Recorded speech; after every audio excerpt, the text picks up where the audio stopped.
escombros y sombras llegaron, hombres ajenos con cruces en mano. La ciudad cholulteca en silencio, su cultura un tesoro sagrado.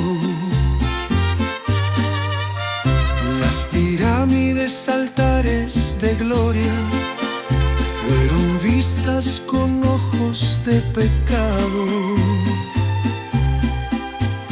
La conquista vistió su texto religioso, un pasado de fuego eterno.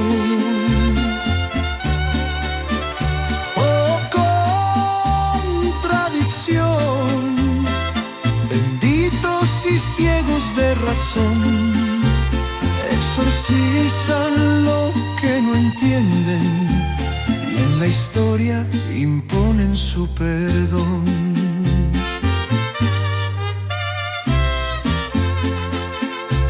Quien borra el valor de un pueblo, quien impone su fe a la fuerza. Entre ruinas la identidad resiste, aunque el tiempo la cubra de tierra.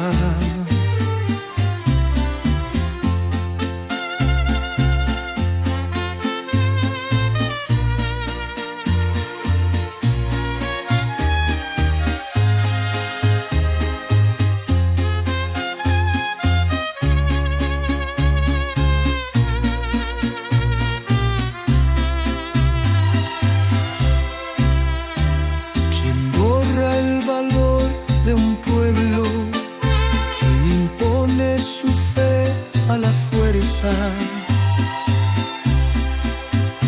Entre ruinas la identidad resiste, aunque el tiempo la cubra de tierra.